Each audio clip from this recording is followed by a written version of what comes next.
Welcome to Dancin Moon Songcast. I'm Scott Simpson, casting from Dancin Moon Studio in Spearfish Canyon on the north end of the Black Hills of South Dakota, right on the banks of the Spearfish Creek. If you'd like to follow along, you can download a free PDF of my lyric book from scottsimpsonmusic.com/lyrics, and of course you can find links to all my music there as well. So let's get casting and find out what song we're going to talk about this time. Well, welcome to another poetry episode in Dancin Moon Songcast. We're doing a series of episodes where we're focusing on poetry from my selected poems, 1989 to 2009. Normally we'd be talking about songwriting and songs, but we've taken a little break in between songs to talk about poetry. This episode, normally we usually have maybe 3 poems or so, and they kind of circle around a theme. We're going to have a few more poems this time, so that means I'll probably talk a little bit less than usual about these poems. But we're going to have 8 poems, and our theme would simply be, I guess you could say, love. But each of these poems is written either about or for my wife, Sheryl. So this would be the 8 poems for Sheryl episode. So we'll take a look at these poems, and I'll talk just a little bit about them in between, and that'll be great. So these are not all the poems, I should say, by the way, written about or for my wife. These are just the ones that I've selected and elected to share with you. So you can just imagine what else I've written. So we're going to go in order of, in chronological order. So from early on in closer to 1989 to later on closer to 2009. This first one is titled, My Dream. My dream. I see you like this. You clutch the tiny warm ball of a new brown field mouse, pressing it into the warmth of your scented neck, where your hair gently bends in to brush your careful fingers. It is cold outside, and your breath moves slowly away. Clouds of warmth in the snow-white sunlight, your words of comfort, your essence atomized, released. And later, if the mists linger in the year-old plow-valleys, whispering, it's all right, all is not cold and hunger, you will still be there, warm. It's only a dream I have, a dream in which I am helpless and nestled in your neck.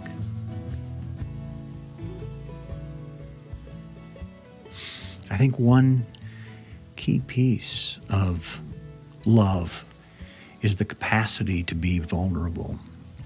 And maybe in some ways, as I think about this poem, the longing to be vulnerable, to have that other person so trustworthy, so safe,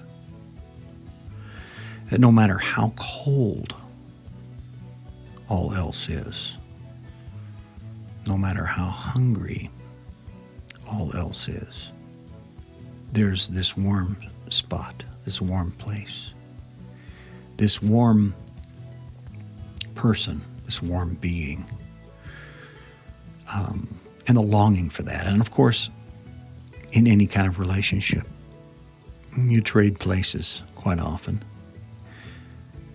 At one point, one person needs to be vulnerable, the other needs to be the protector. And then those things switch. So, this next poem doesn't have a title. The first line is "in her bed," so that will be the title.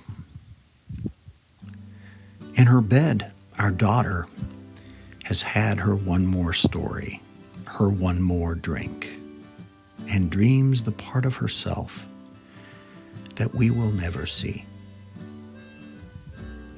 In our living room, we have a movie running. The Canadian Rockies of the early 17th century shift in some conflict involving intimate campfire reds, steel blue glacial arms cradling white and silver gray aspen groves to move your intent eyes. I chose the movie this time. The couch is long enough for us both. As I watch this light playing upon your nightgown, it is more deadly than secondhand smoke. The Canadian Rockies moving in the lines of your face, the folds of your clothing.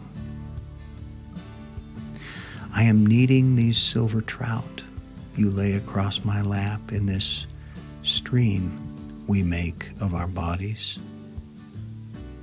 I will lay you in the winter glow of aspens and smooth the clothing from your skin so you can warm by our fire.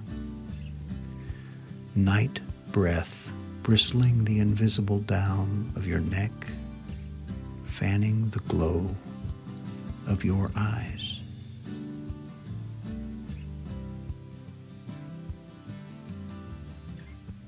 One of the interesting things about having children,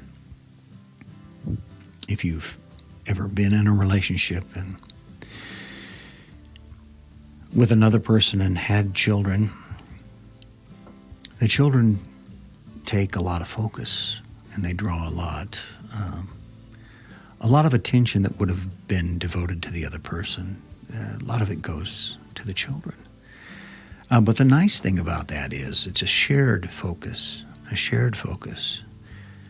And the other nice thing about that is when they go to sleep, then suddenly you're able to rediscover this other person. And I don't know how many times Sheryl and I have sat on the couch together, her legs across my lap, watching some movie. And of course, the movie's good. That's great. But in this poem, watching of course, the room is dark. Watching the colors from the movie flicker across the person's face that you love and their body. And that's a wonderful show as well. So, okay. This next one, as I said, these are kind of chronological, not too long away. This one really is about being apart, being away. It's called Alone for a Week.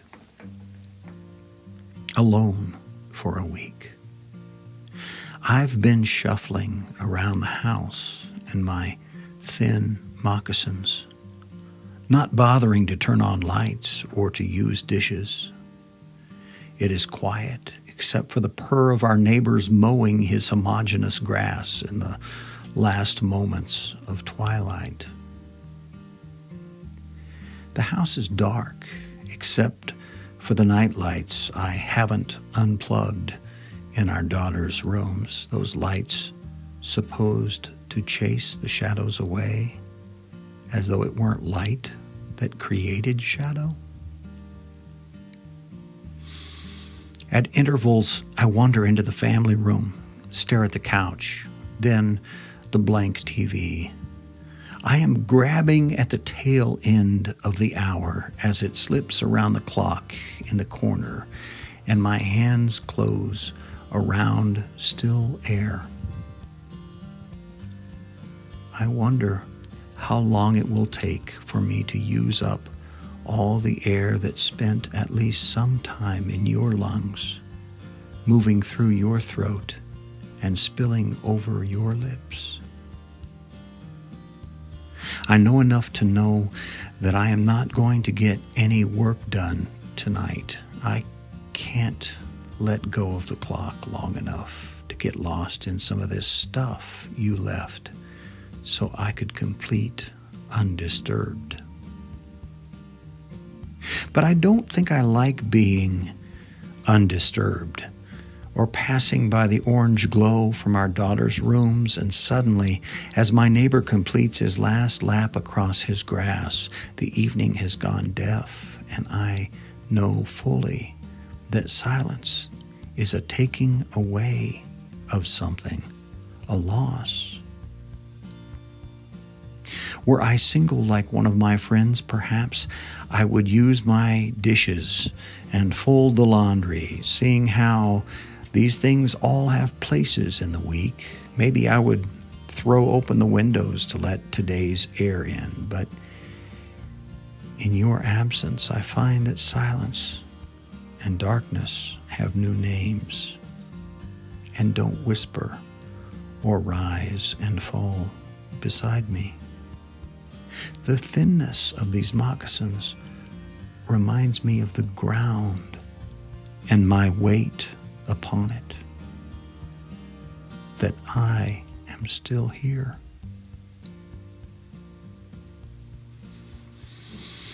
I think, in a way, this makes me think about the melding of two lives together, and then in this instance, I believe Sheryl had left. I was probably working on some graduate work or something, and she had gone maybe to Iowa to visit her family for a bit, to leave me space to work, and I was apparently not getting much of that work done. But very, very much aware of the, I don't know if it's dependence or the absence, certainly, that I felt with her and our daughters gone. Part of myself, part of what makes me me from a day to day, an hour to hour, a minute to minute perspective seemed to be missing. And it took some time, I think, for me to realize or to remember maybe who I was in that solo sense. And it's those times when you realize things about the connection that you have to another person, or to more than one, in this case, my wife and my daughters. How much that what I think of as me is so intrinsically tied in to these others. So kind of sticking with a similar theme, in a way, not being alone, but the setting of the house. Our houses. We've lived in a number of houses together, and the house takes on a character of its own, and shapes the relational things that go on inside the house. Both because the house is a focus of both of us. You know, we've spent a lot of time deciding about, you know, what things that need to be fixed, furniture, where it needs to go, how to get a little more storage space here or there. Those are the projects you work on together with another person.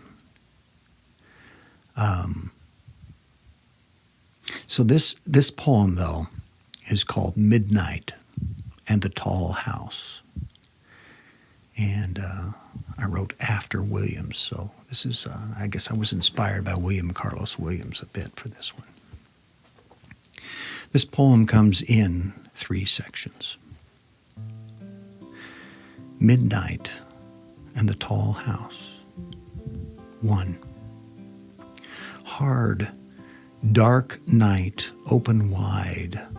Our yellow window light addresses trees, shaping canopies to hide the grass beneath, where crickets wing a song. Not long we're held this way, you and I, a sort of gray haven hedged by black sky, black soil, black cricket, and blacker music rising in his silver, clear wings. 2. Wind sweeps out and down, slips over elm tree, sounding sound, and rounding out the dark. To know the park is sleeping, slide and swing inert. To know the dove wing covers doveling heads in eaves above. This is love. Feathered night pulled past our eyes, nest full, sky lanterns, winking dull, soft wind, rocking broad bough, stretching closer every pane of glass. 3. Outside, below us, the sun is forgotten. The impatiens are muted, drooping down to ground, and dirt and dung and earthworm showing quiet colors. Earth colors, night colors, browns, dull rust, their thrust toward sky forsaken. Inside we trust, diminished sight, open-palmed, eyes held wide, ears alive, touching, twining, spinning colors out of night wool, wind rhythm, skin scent, impatient love.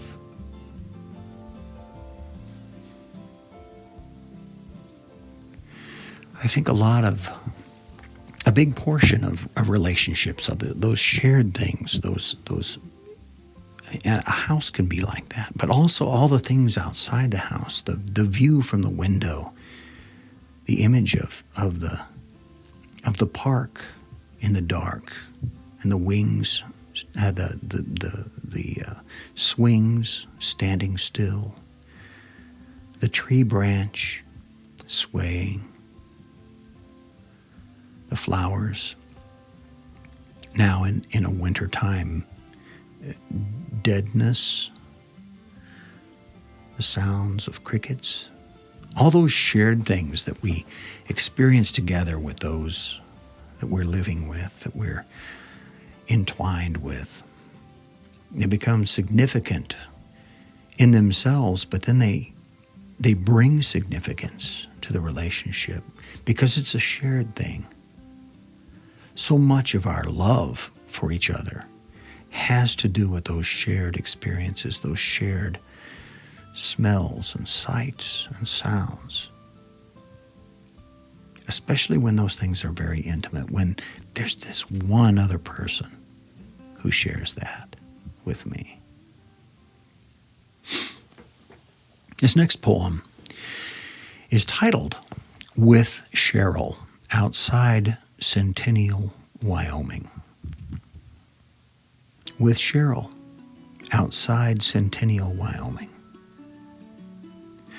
Open range, long grass, full moon, haloing clouds, blue shoulder of mountains. 2 rails catch the moon, wind through the grass, silver lines disjoined except in the moon's touch. We are small tonight, our words almost too quiet to pass between us. But something in the luminescence of your skin, your eyes, the seed swaying heavy around us on its stem makes sense of what is still dark. We shine where this moon rides us, where we're worn smooth with shared use. So we were out in an open prairie with tall grass, a tall grass prairie, underneath the shadow of a tall mountain on the edge of the prairie, and the rails, the railroad track ran through there, and the moon was full and it was dark, but where the moon hit the rail, the two rails that were worn with use, it shined like something splitting this darker prairie. And the two of us there, and my wife's face shining, and recognizing that we're worn smooth together in this parallel track after years of being worn by the same things, because we're sharing the same life. We're worn smooth and we shine. And whatever is dark, whatever is difficult, whatever problems are coming, whatever things we can't quite see, or we're glad we made it through that, or whatever it is. The shared use, that commonality, like what we were talking about before, something that's shared, it wears us down to a shine, and we glow. We glow with that. We glow with that smoothness, all the rough edges taken away.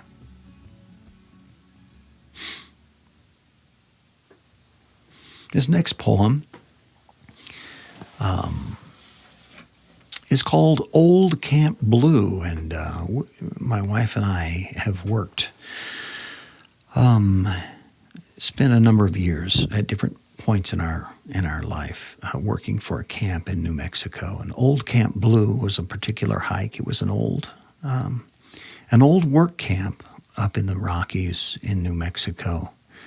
It was just a grouping of large stones with huge crevices that you could hike in and around, and then lots of aspen and grass, kind of a magical place, and never anyone there.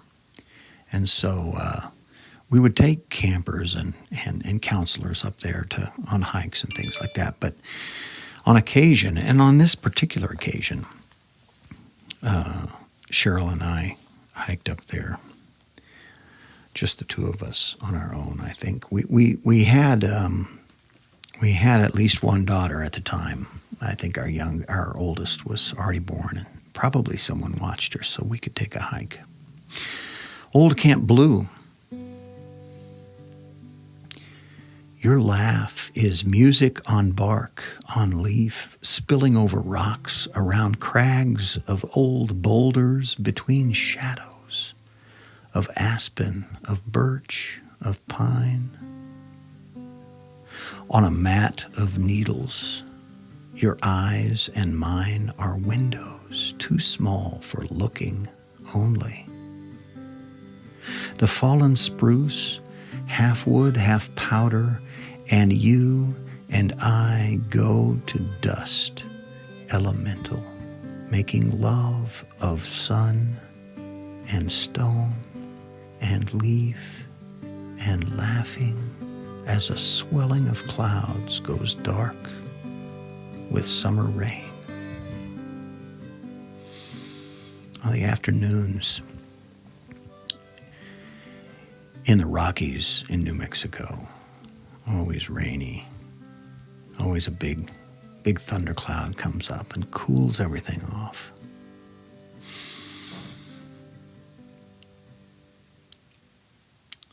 So this next one is a little bit of a trick, little bit of a trick. So I'll just leave it at that. It's called Behind My Back, subtitled for Sheryl. Behind my back. She says things behind my back. I have caught her on occasion, stepped around a corner as she mentioned my name, her lips as familiar with it as her own. Each time my status is changed, they look at me with her eyes. Today I'll tell her to her face, thank you.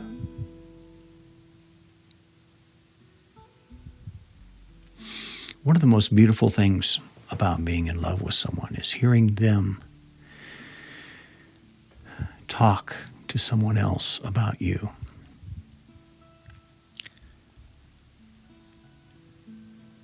To hear their perspective when they don't even know you're listening, you're hearing, and to know that what they're sharing with these other people, what these other people are getting is this lovely image of yourself that is more lovely than you know that it really is. That you know, it's a wonderful thing to want to live up to the image that the people who love you have of you. It's overwhelming sometimes. But what a wonderful thing to hear someone that you love express their love for you to perfect strangers. Tell them all about you, the cool things about you, the stuff you did. Last poem. And this one was written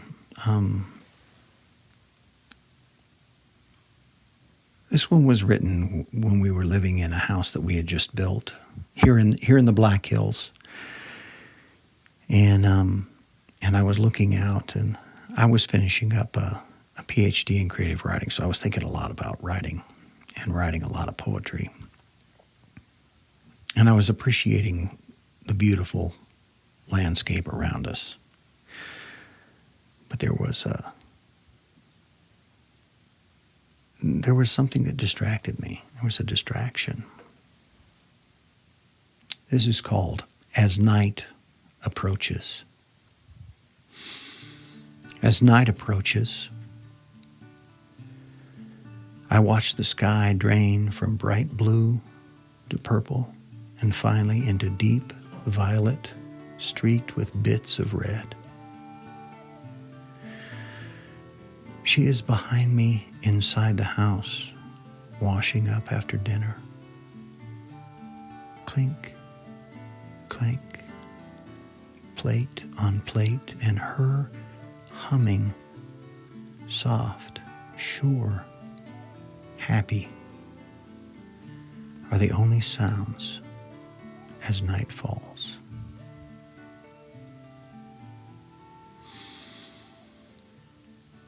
I think sometimes those moments that are so unextraordinary become the most extraordinary things. The sound of the washing of plates and a low hum from the person you love who's standing there behind you as you watch the sun go down. That is, in so many ways, that very first dream of being that helpless field mouse, nestled in the neck of someone warm and caring. And we do that for each other in so many ways. We got to take note of it too. take note of it and remember. And that's what I think the writing of poetry for me has been. It's a way of taking note and remembering not just the details, but remembering the feeling, the smells, the images, the connections. So there we have it, 8 poems for Sheryl. I appreciate you joining me for these episodes, these poetry episodes, which have been just a journey for me. The writing of the poems was certainly a journey. Revisiting them now has been a journey almost more important than the original writing, I think. So you can find all my music, all my lyrics at ScottSimpsonMusic.com. Stream all the music on Spotify or Apple Music. I do have a brand new album coming out on the 15th of January, 2021, and that is Keys to My Head. I'm super excited about it. I hope that you will run out and get that, stream it, purchase it, do whatever. I'm excited for you to hear those songs. I'll also make an announcement of a brand new project that I haven't talked about before that involves Sheryl. I mentioned before, we just became grandparents this year. We've got a little grandson named Fox. It has inspired us to form a band. Of course, that's what all grandparents should do. We have a brand new band. It's just the two of us. Nana Papa. We will have some children's music coming out, singles released, one each month, beginning in February of 2021, culminating in a full album in July or August. So I hope you'll keep your eyes open for that. That's Nana Papa, N-A-N-A-P-A-P-A, Nana Papa. And I thank you again for joining me today and for spending some time being attentive to poems that moments in my life that have great significance, and maybe inspire you to look for those same sorts of moments in your own life. Maybe pick up a pen, put pen to paper, maybe capture some of that for yourself. Come back to years later. Stay tuned and be well.